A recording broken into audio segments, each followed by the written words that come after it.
Hello and welcome to SGPN's The Daily Dog. I'm your host, Britton Hess, and I'm here to give you my 3 favorite Underdog fantasy plays for Tuesday, June 25th, 2024. This is episode 16 of The Daily Dog, or actually it's episode 17 of The Daily Dog. And if you're new to Underdog and you're just getting on this bandwagon now, use promo code DAILYDOG, DAILYDOG at UnderdogFantasy.com or on the Underdog Fantasy app for an up to $250 deposit match bonus. So let's get into the show. Let's get into what happened yesterday. Our slip lost yesterday, but that doesn't mean I don't like it. I really liked the strategy, and I liked the type of picks I made, and I liked the reasoning behind those picks. So let's just run through those really quickly. First one was Sergei Bobrovsky, higher than half a goal allowed in the first period in Game 7 of the Stanley Cup Final. It came home. It came home in under 7 minutes into the first period. I talked about on yesterday's show how that you're going to hear a lot of pundits and a lot of analysts talking about how Game 7s are tight, Game 7s are tight. And I said on the show, yeah, they could be tight, but that doesn't mean the first period's going to be tight. These teams can be aggressive. The Oilers are going to be aggressive, and they were. Both teams scored a goal in the first 7 minutes of that game, and it still stayed under the total. It kind of came together, just like I said, that it really had a high chance of doing. A tight game once things develop, but open early and teams aggressive early to try to get their nose ahead. And after the Panthers did get ahead, the Oilers took chances to get tied up, and that worked out for them. So, I was happy with that play. That was the third time we played that exact pick on Sergei Bobrovsky. The first time it didn't work, but we came back to it twice, and it hit the next 2 times. So, again, that's a lesson there, right? If your pick makes sense, you like it, but it doesn't come home, depending on the sport, depending on the market, you do have a good chance to go back and try to make up for that miss. So again, Bobrovsky went 2 of 3 for us. We can't use hockey again until next year, but thank you for giving us a winner on our slip on the last day, Sergei Bobrovsky, and congrats on winning the cup. Next, we went with our nose-holding, garbage, sacrilege play of the day, which was Patrick Corbin under 6.5 hits. And oh my God, if you watch this game at all, the Padres against the Nationals, then you were probably, just face palming because Patrick Corbin gave up 4 hits in the second inning in that game. And it was like, great, well, this is what I get for backing this guy on Patrick Corbin Day, the day where the Nationals always lose, which, spoiler alert, they did end up losing in extra innings. But yeah, Patrick Corbin allowed 4 hits in the second inning, but he went 7 innings in this game. Literally, he went full 7 and only allowed 5 hits. Basically, all the damage was done in 1 inning. So it shows that the analysis was correct, right? That this Padres team is not good versus lefties. Patrick Corbin's form has actually not been bad despite his reputation that precedes him. And this pick stayed under 6.5 hits, and it moved to 6 flat, actually, as before the game went off, and he covered that as well. So, like I said, my head was in the right spot. The pick was worth the anguish of that second inning. It came home, but we still didn't have a winning slip, and we'll talk about that. Tyler Soderstrom needed half a total base against Griffin Canning and the Angels, and somehow he did not get to first base safely once in this game. Griffin Canning basically had the game of his year so far. It's the Athletics. They're gonna have down games, that's for sure. But I don't know. I didn't think that the whole team would really get held to 1 run versus the Angels. And I also didn't think that Soderstrom would be so inept at getting on base versus Canning. I thought they had a good shot to hit a home run in this game. I thought him and Shea Langoliers both had a shot to hit a home run in this game. Of course, neither of them did. And Soderstrom did not get on the board, so this slip loses. It's really frustrating because 3 of the last 5 slips I put out on this show have gone 2 out of 3, and there's been a lot of marginal stuff that hasn't gone our way. But it is what it is. That's the risk you take when you're making a 3-leg slip every day. We're now down like 5.2 units in the 16 episodes of this show. Again, I'm not too worried about that. We put 2 wins together, 1 win together. We're right back in this thing. And again, it was never going to be a straight uphill chart when we started the show and decided to do it with this format. There's always going to be ups and downs, especially when you're playing a high variance style of pick'em like this. I hope it's been fun for the people who follow these plays every day. Again, most people are doing this stuff just for fun, and hopefully you're getting an all-day sweat, and you're getting a chance to watch some guys like Tyler Soderstrom and curse them that you would never be watching or cursing in the past. But that's enough about a loser yesterday. Another day where I really love the picks on Tuesday. So let's get into them. We're going to use a strategy I've used before in soccer. We're going to be playing a star to have higher than half of a goal of assist in an international cup match. We're going with Lionel Messi to have higher than half of a goal or an assist versus Chile in the Copa Americas. So Chile and Argentina, obviously South American foes, have played against each other, a ton. Lionel Messi's seen them a ton, and Lionel Messi's getting old. We know that, but we also know that Lionel Messi is still really good, as was Cristiano Ronaldo when we used him a couple days ago. Messi still factors into this team offensively. The team still basically, the team does as Messi does. In game one of this tournament, he had an assist, and again, if they get 2 goals in this game versus Chile, I have a hard time believing that Messi is not a part of either of them. He can still score, he can still run, he can still pass. He's still probably the best passer around. So, I'm happy to start this slip off with a game at 6 p.m. I think it's 6 p.m. Pacific. Chile versus Argentina. Lionel Messi higher than half of a goal or assist in this game. Chalky. It's a 0.7x multiplier, but again, I just put it at like 90% chance of happening. So it makes sense to put it in the slip and start it off there. Next, we are going to baseball like we usually do on this show. We're going to Matt Olson to have higher than 1.5 total bases versus Kyle Gibson and the Cardinals. Obviously, Matt is a slugger. He knows the guy is going for power. That he's the type of guy that with one hit, he's got a good chance of going over 1.5 total bases, whether that's a double or a home run.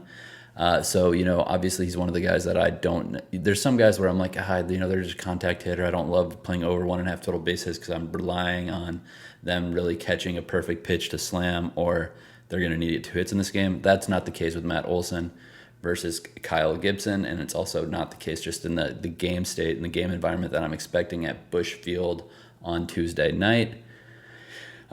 He's got obviously a good history versus Kyle Gibson. He's 10 of 24 with 2 doubles and 4 home runs, so 60% of his hits versus Gibson have been extra base hits. And he's gone over 1.5 total bases versus Gibson, just Gibson, not the whole game, but just against Gibson in 5 of his last 6 games in this matchup. So again, there's a lot of familiarity there. Obviously, a lot of this stuff isn't, earlier this season. It's been over the last, 5 seasons that they've matched up. But again, these guys have been around. I don't expect, they're not guys that have suddenly found their own. They've kind of been similar players for the last several years. Gibson's coming off of a very good game versus the Cubs. He went 7 innings, only allowed 2 hits, which is kind of scary. He's like, we don't want him to be shutting down this Braves team again. But again, at age 36, I just don't expect Kyle Gibson to have the gas to just be, mowing down batters game after game after game. He's one of those guys whose FIP, xFIP, and ERA are all about a half a point to a full point higher than his actual ERA right now, which means that there's plenty of room for regression. That doesn't mean the regression's going to come in this game or going to come against Matt Olson, but I know that the potential for it to be there is there. So again, I'm not too worried about Gibson coming off of a strong start against the Cubs in this matchup.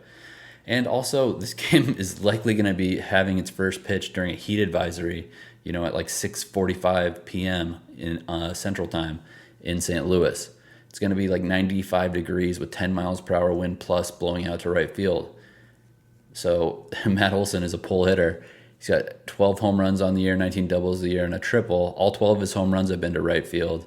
11 of 19 of his doubles and his 1 triple have been pulled to the right. So again, this heat, thin air, and wind blowing out to right field all helps Matt Olson immensely in this. I don't hit a home run prop potentially for Olson here, but again, in my slip, I'm putting it higher than 1.5 total bases because, we also saw Olson matched up with Helsley on Monday night, the closer for the Cardinals, who's been pretty good, and Olson got a hit off him after not getting hit any other time in the game. So again, I think that just getting 1.5 total bases allows you to take advantage of maybe situational spots later in the game. If Olson gets a single earlier in the game and then he's in a situation where he doesn't want to take a big swing based on the pitch count or based on where the base runners are or whatever, you do have a backdoor way of getting over 1.5 total bases with the second single. So I've talked about the familiarity of Olson with Gibson. I've talked about the weather. Let's also talk a little bit about Matt Olson at Busch Stadium. He's played at Busch Stadium 9 times in his career, including the Monday game where he had 1 hit. At Busch Stadium, he's batting .333 with 13 hits, 2 home runs, 4 doubles, and 4 multi-hit games. So there's a lot of positive indicators that can get higher than 1.5 total bases for us in this game.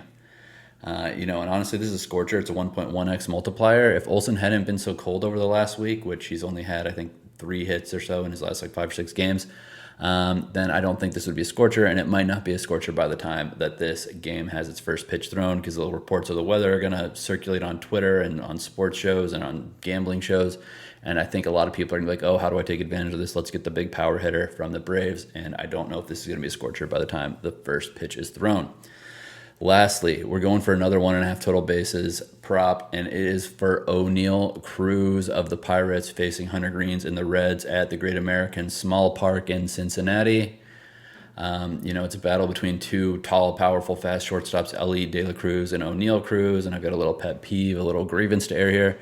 Is that last year when Oneil Cruz was hurt and Elly De La Cruz was, taking the baseball world by storm, everyone was acting like Elly was doing stuff we'd never seen before. When the year prior, Oneil Cruz had like better StatCast metrics and all of the exit velo and base running speed and throwing speed and all that stuff. But the whole baseball world forgot about that and just acted like Elly De La Cruz was an unprecedented freak. But he still is, and obviously Oneil Cruz is, but whatever. Enough about that little grievance and that kind of semi-homer Pittsburgh moment. I just believe Oneil Cruz is the type of guy that's built to get big power and big swings off of a guy like Hunter Greene, who throws the ball really hard. Oneil Cruz has 8 at-bats against Hunter Greene. 2 of those for hits. 1 was a double, 1 was a home run. So if we get one of those in this game, we will be happy. I said Greene throws the ball really hard. Oneil Cruz has really fast bat speed and really fast running ability. If he finds a gap, he's at second base before the outfielder even can get to the ball most of the time. I mean, that's the type of speed we're dealing with here. He's also a guy who can leg out some singles, infield singles that most other guys would not be credited with a hit on. It would take an error for them to get to first base. So again, the guy has got the highest exit velocity of any MLB player so far this year at 121.5 miles per hour. Highest. I mean, I'm saying that's higher than Giancarlo Stanton and Aaron Judge and Shohei Ohtani and Jordan Alvarez and all these big power hitters. So that's the type of power you're dealing with in this long, slender frame of Oneil Cruz at 6'7" length shortstop, which is still crazy to say out loud. Additionally, like Olson, there's a little bit of weather considerations here. It should be over 90 miles or 90 degrees in this game during first pitch and early in that game on Tuesday evening. Wind 10 mile per hour, blowing left, out to left field maybe a little bit. We need to get closer to game time to see exactly where this wind pattern is going to be. But regardless, it's not like he's going to be facing 10 mile per hour or 40 mile per hour wind blowing straight in from the outfield. So again, I think the thin air, the hot, warm air is going to help Oneil Cruz here, and I don't think the wind is going to be a concern, and if anything, it could be a help. So these 3 picks together, which are Lionel Messi higher than half a goal or assist versus Argentina, Matt Olson higher than 1.5 total bases versus the Cardinals and Kyle Gibson, and Oneil Cruz higher than 1.5 total bases against the Reds and Hunter Greene, come together for a 5.08x multiplier. Let's bring this home. I'm tired of going 2 for 3 on my picks. Let's get all 3 of these ones in the bag and let's make some money.